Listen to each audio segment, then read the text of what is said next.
Tyler, it is awesome to see you. How are you doing this morning? Doing fantastic. Awesome. Good crisp morning here in North Carolina. There you go. We met at Dale Dupree, the Sales Rebellion Totality Conference, and you were out there. Were you leading the AV team or the AV capture team? What was your role at the event? I was brought in by Dale to the AV team and my team were two separate teams. I wasn't doing any of the event audio, video stuff. I was filming the whole documentary for the event, basically a 3-parter alongside filming the speaker segments and full interviews and stuff like that. So you were separate from audio, video that was going on at the event. You were documenting the event. Why would an event organizer have separate teams doing that kind of work? Well, the AV team was basically just there for the actual in-event sound. So like the mic, doing the actual amplification for the room. And there wasn't really another video person. There was another person taking photos, but it was basically like Dale said, everyone film everything with your phone, flood the internet. And then also I was there to kind of capture the story of the event, how it all went down. So how do you think a story? I come from film. I don't come from business and B2B. Simple 3-act structure, beginning, middle, end, hero's journey. Those are all sort of mental models that I think of. But it's interesting because I realized that marketing and film and stuff like that, storytelling, it's the same thing. Act 1, the introduction, right? You got to hook people in. You got to introduce people to your story. Act 2, problem identification, right? That sounds a lot like marketing. Act 3, the dark night of the soul, the hero finds a solution, right? But you introduce a solution. Act 4, conclusion, hero wins. Your problem solved because you bought the solution. It's the same thing. It's that inbuilt way in which us as humans just view the world is through stories. And basically, if you're able to just tap into that, anything you do will resonate. So it seems simple, yet I continue to struggle with it from the standpoint of marketing our business and getting the information out. We've talked a bit about content creation. Why do folks, and we'll get into a number of the questions that I've got, struggle with story as it relates to the work that we do? Or why do folks struggle with story in general? Well, I would say in relation to if you struggle with story in general, you probably just don't read enough or watch enough things and are being introspective with what you're watching. Like the story is something that we all intuitively know. Just being able to verbalize that and construct one yourself, even a poorly made one, that just takes some reps and some introspection, some time. In regards to marketing though, just from somebody who's not I'm not from B2B native. I'm just a guy that kind of walked in here, People just overcomplicate this stuff. They're not looking at it in terms of people and in terms of emotions. They're looking at it in terms of tasks to do, in terms of KPIs, in terms of oh, will this get approved? They're just thinking not like people. And they're so far removed, honestly, from the idea that the whole point of this stuff is to get somebody to do something or change a belief. That's all it is. You're just getting somebody to click a button or buy something, or you're getting something to think differently about things. And anything extra on top of that just will confuse from that core message, in my opinion. So, and when you get into this kind of this storytelling aspect of it, how does the storytelling approach, and maybe it doesn't, but how does the storytelling approach change depending on medium that it's being communicated? So whether it's audio, whether it's written or video, how does story change, or how does the approach to story change in those 3 mediums?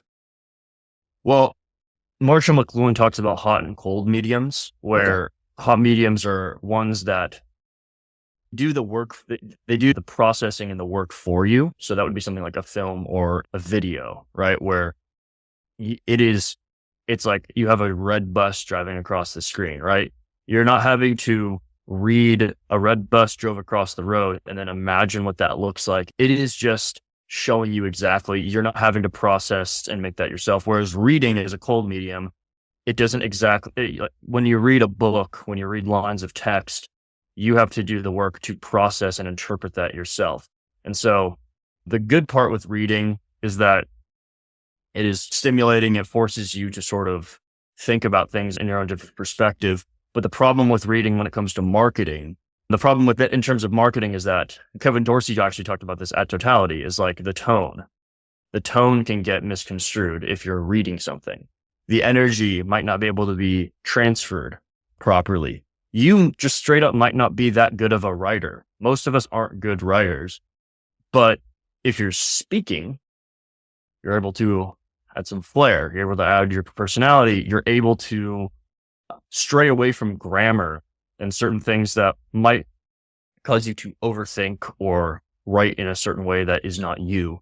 There's just an element to video that allows, it's just a recorded conversation. It's you at scale. And so it's kind of you're able to kind of just be yourself and get content out there without needing to force it into words. And now a lot of people are very good writers. And if you are a good writer, you will make better videos just objectively, because writing does strengthen your thinking. I try to write every single day. Everybody who wants to make better videos should be writing, whether that's writing about their business, whether that's just writing a journal, whether that's making scripts for their videos, whatever it is, writing needs to be a habit because it does work off each other. And I don't think it should be one or the other. And as you see with every video these days, like freaking auto captions are everywhere.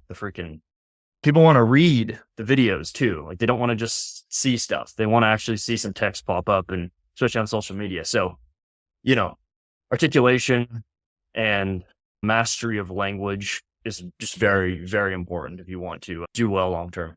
What's your writing practice? And how do you write? I don't really have a set practice. I just kind of like write what I feel like. Some days I don't write. Some days I want to write an email. Some days I want to write just something personal. Some days I see something in the world, whether it's political, historical, philosophical. I just want to write about that a little bit. And I'm always writing when it comes to like LinkedIn posts and whatever. Like I'm always trying to get a little bit better at hooks and copy and things like that every single day. So I'm holistic with it, and I'm not very regimented in terms of like, I got to write 5 pages a day and do this thing and this task and self-improvement, atomic habits and blah, blah. Like I don't approach life like that. And so, maybe that's wrong of me, but that's just, I find time to do it every day. That's basically it. The form changes, but the habit is consistent. Yeah. So really cool. And it's good to hear that. I struggle with the whole writing everyday thing. Like I'll do more writing on a whiteboard than I will on a keyboard as an example. It's just a good way for me to kind of capture ideas and capture what I'm thinking about, capture notes when I'm having a conversation with folks. And I avoid it because it's not something that gives me energy. And I'm a big fan of doing things that give me energy and have high impact. This is one of those practices that doesn't give me a lot of energy, and I'm trying to figure out different ways to go about doing it. So one of the things that I've done is record video and then take transcripts and look at those transcripts to say, okay, what else can I do with those as a way to improve writing? You had mentioned video scripts. Mm-hmm. When you're writing out a video script, what goes into that? Like, how do you start? What's the difference between writing for a video script versus writing for a blog post? Can you go deep on that? Yeah, I mean, I've just been doing this for so long. It's very just intuitive for me. Cool. To me, especially short videos. I don't really like long form video scripts. I haven't had the need to. And if I do some sort of long form VSL, it won't be a traditional VSL. It'll be something a bit more schizo. But when it comes to short videos, basically how I approach it is just do a hook, make the hook as best as you can. So that's like usually 1 or 2 lines, something that introduces the viewer to the whole video. If you don't have a good hook, nobody's going to watch your video. Simple as that. Or if you're rambly to start, it's going to be a lot harder for you to get those views. And then you kind of just figure out, okay, what are the 2 or 3 points that people need to know about what I'm talking about? And how I always approach it is you have the thing. So like, say you're talking about how to be more productive or something. And your first point is to be more productive, you need to wake up at 6 a.m. or something like that. What a lot of people fail at is they kind of just skip to the next point. They're like, okay, 6 a.m. But they don't go, so what? Like, you have to ask yourself, so what, to every single line. 'Cause that's what the viewers can be asking. They're going to be asking, so what? And so when I'm writing these scripts, I'll like put my 3 points down and then I'll think, so what, to each of these. Like, okay, so you're waking up at 6 a.m. You're just going to go, so what? And you go, well, if you wake up at 6 a.m., you have more energy for the day and you have an extra like 3 hours on the rest of the world to get things done. Okay, that answers that question. And then you go to the next one, you give a new point, you give another what, right? Oh, it's meditate 20 minutes a day. Okay, so what? If you meditate 20 minutes a day, you clear your mind. You always want to have a what and a why paired with each other. And then you just do that enough until you feel like you've accomplished the goal of describing what the topic is. And then you just, the closing of a video, you can just be kind of slick with it and kind of just end the video. What I'm going to start experimenting next week is with much harder call to actions. I've been kind of slacking on my CTAs, especially with my interview style content. So I'm just going to have some very hard call to actions to book a call or whatever like that at the end. So you can kind of go in multiple directions with that. Some people plug their newsletter. Some people plug a course that they have. Some people just say reach out. Some people say follow. You can always incentivize the viewer to do something from the end of the video, at least with short content. Yeah. So on the hook side of things, what makes a good hook? A good hook is descriptive. So it clearly explains what the video is about and what the problem it's going to solve. Scroll stopping, like you want a specific hook. Be specific. You want to frame things in the most interesting way as possible. That's kind of how I approach it. And I spend like most of my scripting is on the hooks. And the reason for that is because if you can nail the hook and you can get that down, the body matters if you do the what and the why combo. The hook is about a promise. It's a promise to the viewer that what they're about to spend 45 seconds to a minute of their life on will actually teach them something in that vertical. So, for example, you're saying, a very easy thing to fall back on is a listicle, right? 3 reasons you're not closing deals on LinkedIn. Anybody who's having a problem on LinkedIn closing deals is going to click that video and watch it. Now, the point of the hook, again, the hook's a promise. So you go 3 reasons you're not closing deals on LinkedIn. And then you don't jump into the first one right away. You start blabbering about other crap, right? 3 reasons you're not closing deals on LinkedIn. Everybody just knows like LinkedIn is just super tough and like, it's really hard to get going and blah, and they're already like, all right, I don't care. Or they're just going to go read your post and not watch your video. But if you're like 3 reasons you're not getting deals on LinkedIn. Number 1, your profile sucks. Okay. And with every point in the video, especially with the what and why combo, you're trying to deliver a belief or a behavior transformation. That's the whole point of content. It's an energy transfer. It's a belief and behavior transformation vehicle. So 3 reasons you're not closing deals on LinkedIn. You're trying to transform their behavior and trying to transform their beliefs. So maybe they're approaching LinkedIn wrong. And this video will illuminate how you should approach LinkedIn differently. Maybe they have a bad habit with LinkedIn. Maybe they're not sending enough connection requests, or they're not, commenting on people. They're just straight up not going through the sale enough with people. And all these things are, if they're illuminated properly in a piece of content, it's going to change somebody's brain, actually change how somebody operates and looks at the world, and change, like fundamentally will change their reality. And so if you're able to just, and that's why boring content is very boring. We all know what boring, crappy content is. Most corporate content doesn't have a clear hook with like a strong message or a clear transformation involved. And then it's like weird corporate music. And then some guy comes on that you've never seen and like some super slick thing. And he's like, operationally, HR departments need to maximize their synergy with what, and like nobody cares.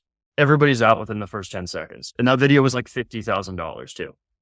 And so, like, at the end of the day, like, this is also why, this is kind of a slight tangent, but this is why it's very exciting for me, because anybody with a camera who's just like conscious with what they're doing and just actually wants to make good stuff can wildly outperform like a $200,000 a year.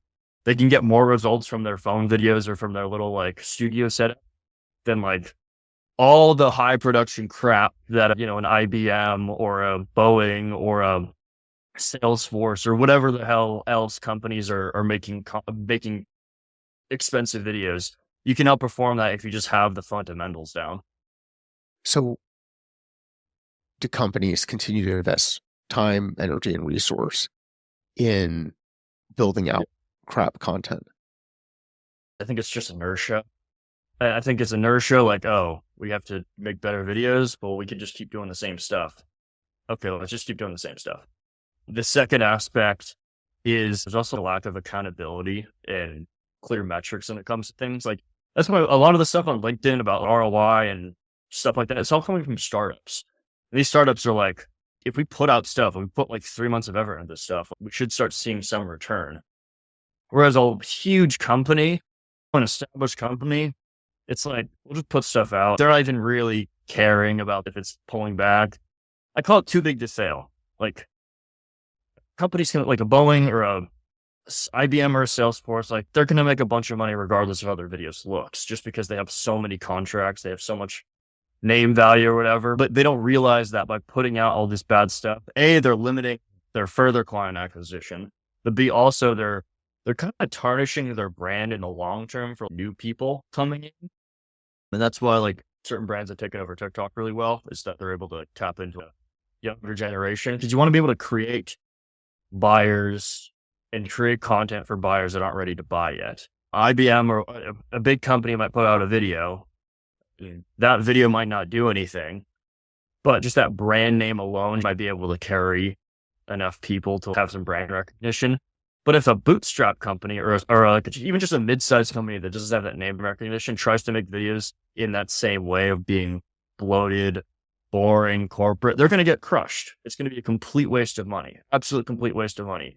And that's why, like, I think big companies, big legacy companies are actually some of the worst examples to learn from in when it comes to your marketing, because they have, like, they can literally not market and still make like 10 times your ARR.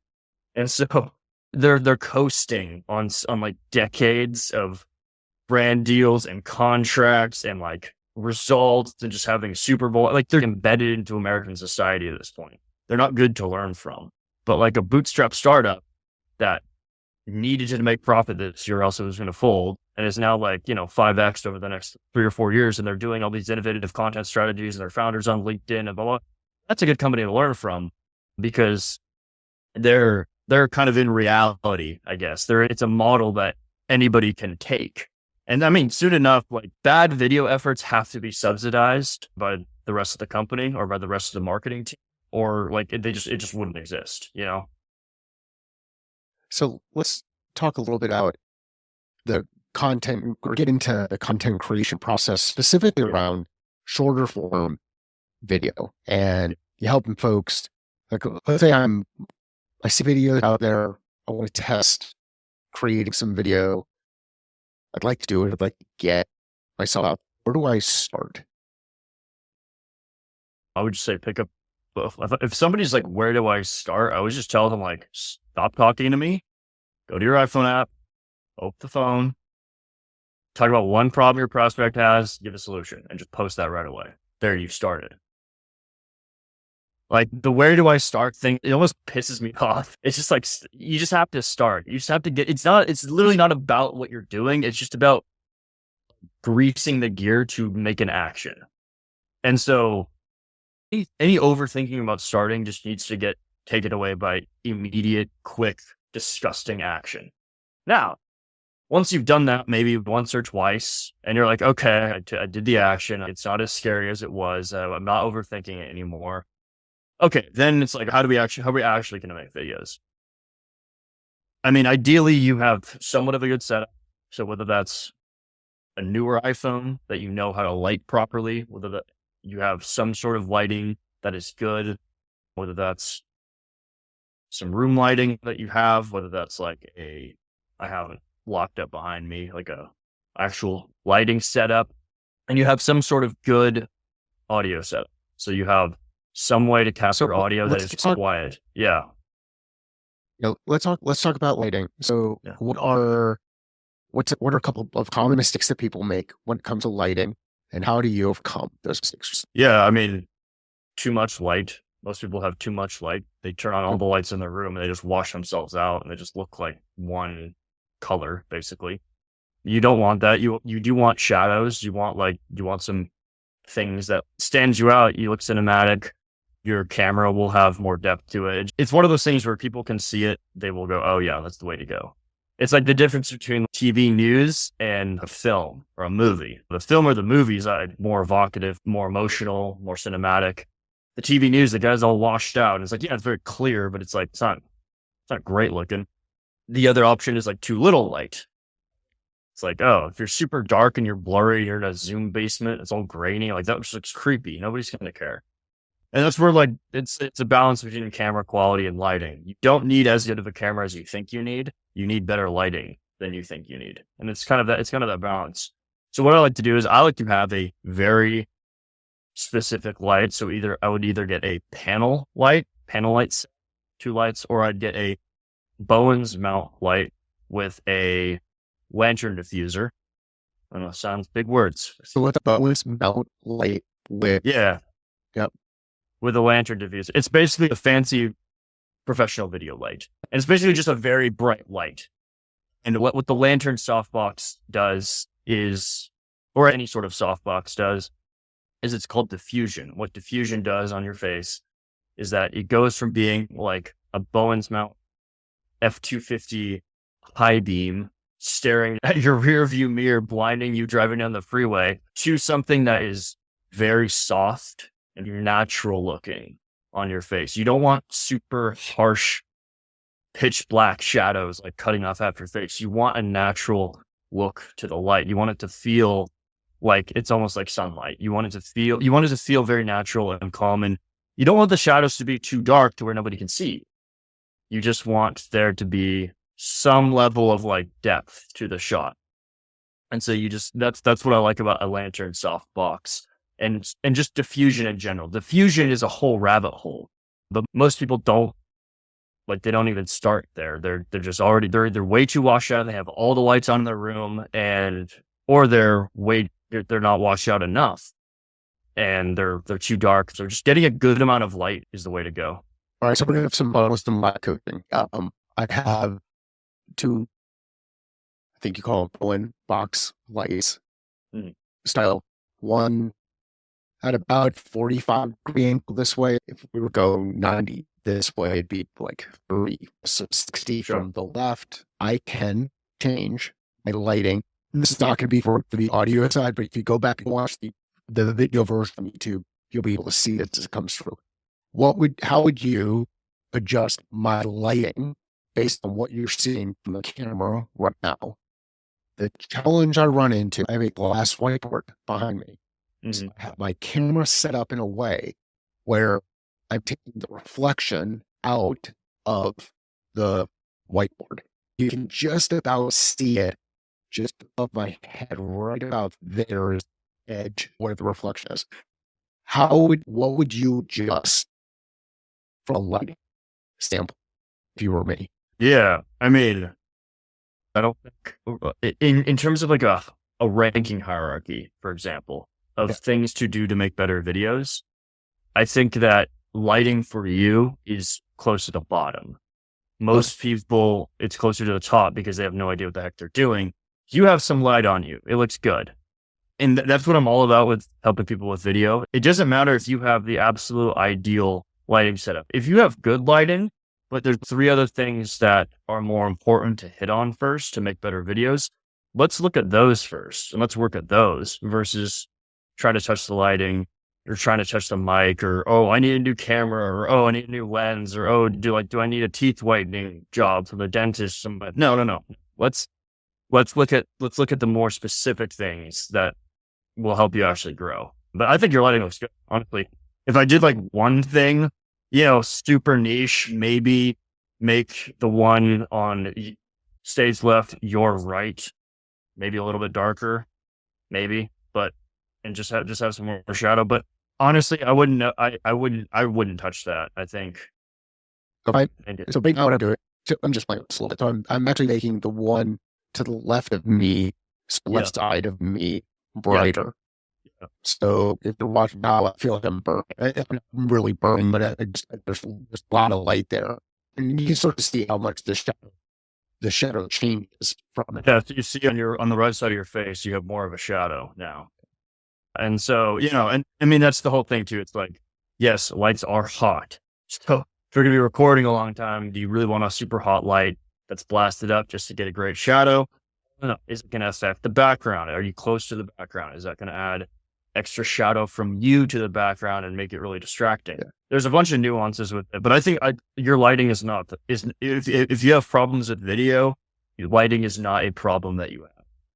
Is my problem. And really showing so people can start to see the difference in what ends up happening. So if I turn this light to my right, so the right up really hot or high, this is what ends up happening. I can pull that light down a bit. So, or I can take the light out and kill the light completely on that side. And it's sharing a bit of different perspective. You can start to do that to better point. That's why I do this. I love the point on, hey, that's really not where focus, time, energy, and attention, because you just a big challenge, which is, hey, it's not too dark and it's going to be grainy and you're already lost, or it's not too bright and completely washed. I don't have a single light. So let's get into another kind of thing that folks should look into comes to solving for challenges when it comes to creating video. So it's number one, push the button, click on the camera, take a video, record it, you take the action, release the gear, like 10%. And look at some of the things and say, yeah, what can I optimize? Where can I get into the right way? What's the next thing you would get into beyond doing the more starting, just getting the, and then getting it like where else would. Yeah, I mean, once you have basic technicals down, and I'm stressing basic here. Cool. Yeah. Once you have the basic technicals down, again, I would go back to what are your hooks and what are your core ideas? Yep. Because that's what people are going to be caring about. Like the camera setup's cool. It's like camera setup's an enhancer. If you have really boring ideas and you have a great camera setup, will be even more corporate and boring and cringe and stereotypically, linked. However, if you have really good content ideas and really effective hooks and you have great production with it, that's going to be an enhancement because your videos are going to stand out and be like, not only do they have the information, the value that I'm looking for, they also look very cool and like they're pleasing to watch and they stand out. I can tell, oh, that's a Tiger video. That's a Mike video. So I would say just double and triple down on your hooks and your core idea. Just every hook lead to a clear promise and a clear, that's what value is. People, provide value. No, we'll define what that means. Well, it's when you it's like, value is a belief or behavior transformation with content. And you just need to keep coming back to that, and don't let the technical stuff really bog you down, at least initially. Just get really good at speaking to the camera and being articulate with your ideas and framing your stuff in the most interesting way as possible. And also not being afraid to piss people off or be controversial. Just really don't be afraid to do that stuff, because if you're not controversial, if you're not putting forward strong opinions, you're not going to stand out. And a lot of people I know, they can make good videos, they can talk well, but they're terrified of saying the wrong thing or terrified of possibly angering certain people and whatever. And you just got to kind of tank through it. Just be like, my opinion's true. I just need to say it. And, to hell with anybody who's going to get mad at that. Also, it's LinkedIn. People getting mad at you on LinkedIn. You're not fighting a war. You're not running for office, going to get sued. It is some random dude putting a comment that's I disagree. It's okay, it's not that big of a deal, guys. One thing that I'm interested in and I'm surprised by but also optimistic with is that storytelling talk about time. Kevin talked about the length of a video. You need to be 3 minutes, or a video needs to be 2 minutes and 2 seconds, or a video needs to be 30 seconds. Well, Mhm.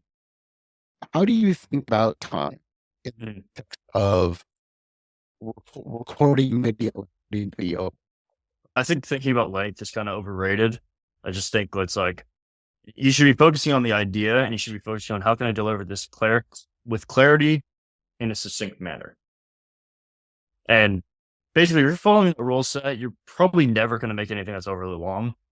With short content, the general rule of thumb is you want to stay under 90 seconds. I tend to agree with.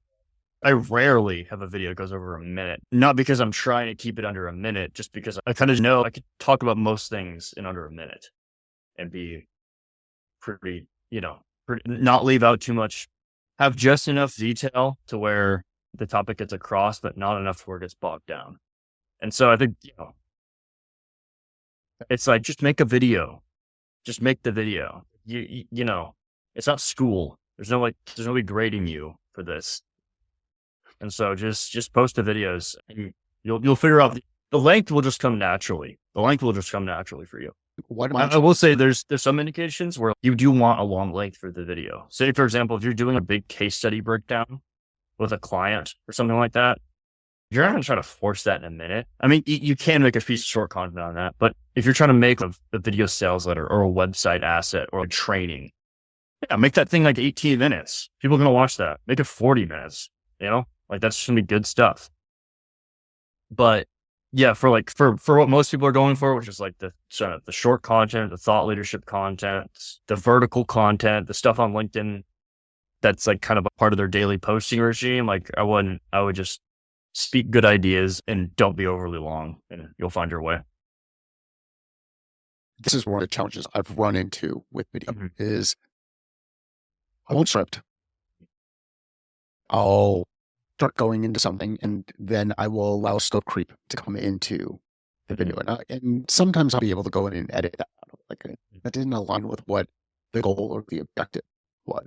And this is why I really like the focus that you've had around knowing what your promise is. Like, what's the promise of the video, that specific video? What's the promise and purpose of that specific video?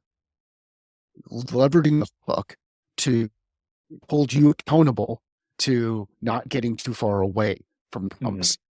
And then getting back into this piece from being both clear and succinct for this amount of time to support that transformation so that people are drawn in, can go do something with it, can go take whatever they've learned and now are thinking about and now need to take action on.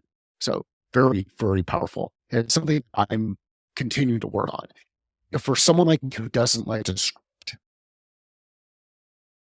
how would you recommend that I get over that other than what I just admitted, which is, hey, I know it's being scripting should keep me on point, help me not get too far off topic. How would you recommend think about scripting differently so that it doesn't get in the way of what my preconceived notion or belief that if I script, I'm not going to sound natural? Yeah, I mean, there's a couple ways you can do this. You could just do bullet points, which I tend to do a lot. I script out my hook every time because I just want to be sure that's perfect. And then I just have like my 3 bullets. I just do like a word or a phrase maybe, and I know what I'm talking about. And I know that if I try to go off a tangent, it'll get saved in editing by my team. So I just do that. And then I just have like a call to action maybe. But bullet points are the lifesaver for a lot of people because it gives you that structure that you need, but it also gives you kind of the confidence in yourself that, hey man, you know what you're talking about. You don't need to sit here and spend time writing out every single word. Like, you just need a little prompting. Like, oh yeah, this is a topic that we're going to hit on. This is point 1. This is point 2. This is point 3. Or this is the case study. Or this is this. These are the key results, right? You just kind of need a little reminder. The other way to do it is you can just film content interview style where you're basically talking to somebody and just having them ask you questions and you answer them. That's a fan favorite of mine. I do it all the time. And the third option is like, you can basically do interviews. You can kind of like hack interview style. And basically you can just after like you're talking to somebody else, but have on the screen, you can like write out a script or you can write out just the bullet points that you want. And you could just do it that way. Like if you just want to read them that way, but you don't want to really invest in a teleprompter or something like that. Looking at the camera is very overrated. Very overrated. So let's talk about, so in your videos, it's really cool to see your framing on videos. And one of the things that's interesting about your video is you're very rarely are you looking right down the lens of the camera. And that was one of the things I'm super uncomfortable with was what do I do with my eyes when I'm doing video? And it's taken me a while to get really comfortable looking down the camera at the camera lens. So what is eye contact? What's good framing when it comes to people? And how do you think about that? Framing and eye contact are two separate things. Framing is just where you are going to be inside of the lens. You don't want to be too close. Like what a lot of people do is short content. Like they fill up the whole frame with their freaking face. Like I don't want to see your pores that close, dude. Like you don't need to be inches from your camera. It doesn't need to be that. I like framing more of the body. If you notice my videos, you can always see my body. You can see my hands. That's kind of the framing that I prefer. I don't like being super close on the face. And also too, if you are making videos with captions, you want to give space for those captions too.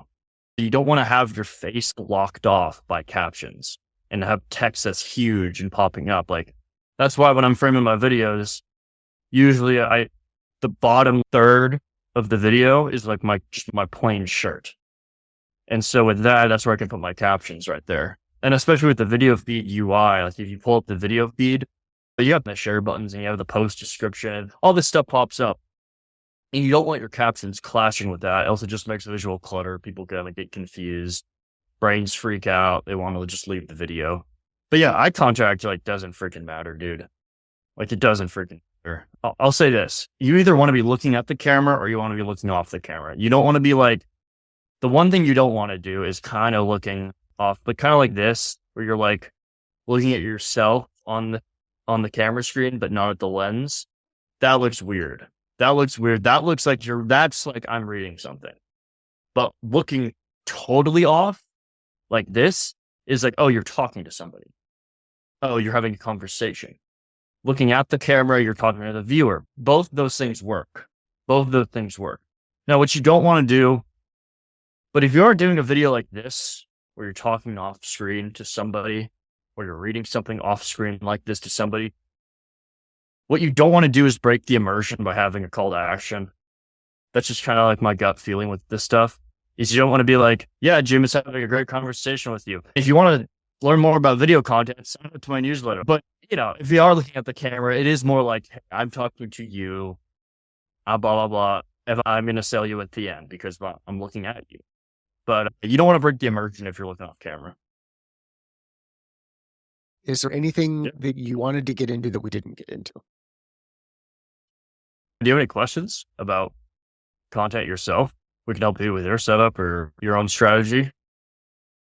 Yeah. We talked a little bit last time about, kind of how you're approaching video and all that stuff. So let's get into that, see if we can help you just live. Okay. Cool.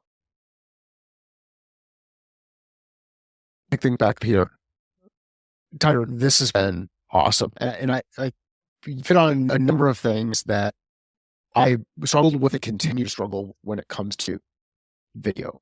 One of the things that I'm working on is getting more content out there that's compelling enough where people are either going to take a specific action and start applying it and then share more of it with other people. Start spreading that message and spreading the word there. I also have a resource that I can point people to when I see questions that come up in the marketplace. I can point people back and say, hey, it's something like you're struggling with something like decision making. Well, here's a 2x2 you can use to help improve. One of the challenges that are a thing that's core to my brand is the whiteboard. It's working through on the whiteboard, seeing things get built at the same time. When I'm doing that, I'll use a different set of microphones. I'll use some wireless mics, and the audio is really good on those microphones. And it allows me to turn away and not lose audio. One of the challenges I have, though, is when that video gets framed for a phone, as an example, I might get parts of the whiteboard cut off. And what I'm trying to figure out is there a way, does it make sense to either pull things further away so that more of the whiteboard is seen in that environment? Make sense to not do as much on the whiteboard, or is there another way to go and try to solve for that specific problem, which is, hey, how do I convey something visually while also being able to deliver the audio component of it? Because the what that then turns in the what along with the why, and then the how is comes from here. So how would you think about, how would you coach me up on thinking about video in that context? Well, the simplest thing you could do is just get a wider shot of you. So Okay. just pull back the camera and have more of you in the frame and have a bigger space for the whiteboard to show. Um, and I'm speaking in the context of like short content here. I'm not speaking about if you did like if you're doing like a case study and it's like a 10-minute long thing, or you're trying to show like a whole framework or whatever, just frame widescreen, get you in there, take as long as you need to write it out and just do it that way. But for short content, probably pull the camera out, have some more space. So it can be like more of your full body and space for the actual pieces on the whiteboard. The other aspect you can do is basically don't spend time drawing out what you want already. Pre-draw out probably the framework or the system, and maybe just fill in a couple things. So maybe you have the box and there's just like 4 lines where you're going to fill in like something there. That way you're not wasting time trying to talk and do this in a very short format. It's just like straight to the info. So you're like, here's how you can make better decision making. We're going to use my 2x2 matrix right here. Are you struggling with decision making as a C-suite executive? Or can help you break that in 60 seconds. If you're struggling with this, boom, try this. If you're, and you can use the whiteboard as a more past visual element you already have filled out versus trying to draw out the plus with little arrows through the circle. That's just going to add dead time to the video. And it's just going to make it's going to lower the comprehension. People are going to be like, I don't want to watch Mike write on a whiteboard. You know? Like they just want to see what the whiteboard is. And yeah, I mean, what you can even do is if you have something like a newsletter or whatever, where you're breaking down like these strategies for people, or you have a long form YouTube video. If you want to learn how to use this 2x2 framework in your own business, a full YouTube video breaking down this system and how you can apply it here, link in the description or link in the comments, or link in my bio if you can subscribe to my YouTube channel. I have never done that. I've never said, hey, if you want to go deeper, go do this, or that my calls to action are weak in that context. And they don't lead to another part of the journey or another part of the experience. These conversion, you start to think about, or what I'm starting to think about, and I don't know if it's right. I haven't really kind of formulated how that journey comes together, but it's individual steps, like next logical step, next conversion, so that as people convert, they go deeper and deeper and deeper and deeper into the story, rather than like they've got to take the whole thing in a 90-second clip or a 3-minute clip, or my videos have gone now from about 7 minutes down to 5 and down to 3 in that kind of environment. I'd like to get to the point where they're 90 seconds. Today, the way that I do it is through a tool like Opus Clip and have an AI editor go through. And what was awesome about the feedback Tiger gave me when we spoke about this a couple of weeks ago is he said, I look at this and it's like, you just, didn't put any effort behind it.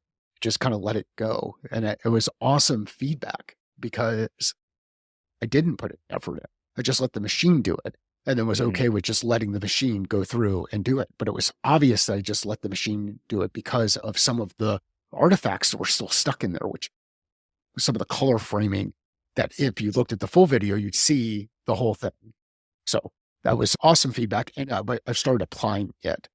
One of the other questions I've got is, how much is too much?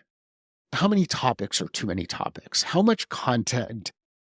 How much is too much when you're coaching and guiding people to start working on their video journey? How much is too much? One topic, one person, one problem. Awesome. So just who are you speaking to? Okay, you're only going to speak to that person. What problem did they have? You're only going to talk about that one problem. Here's the solution. Here's the only solution you're going to give. That's like the simplest way to approach it for short stuff. For longer stuff, you still want to keep that framework, but obviously you can get more in depth and granular with, for example, the problem or the solution. In the short video, maybe the problem is you can't get leads, right? So here's the solution. But maybe if you did like a longer form case study, you'd be able to break down like the 6 reasons why most people can't get leads, versus trying to just jump into a solution. And that's the difference between like problem aware and solution aware and all that different stuff, right? With the longer form video, you have more space to go through the different stages of awareness. Or as a short video, you kind of have to just pick one stage of awareness and just work with that. So it's like, let's go back to that example that we have. 3 reasons you're not closing deals from LinkedIn. Yeah.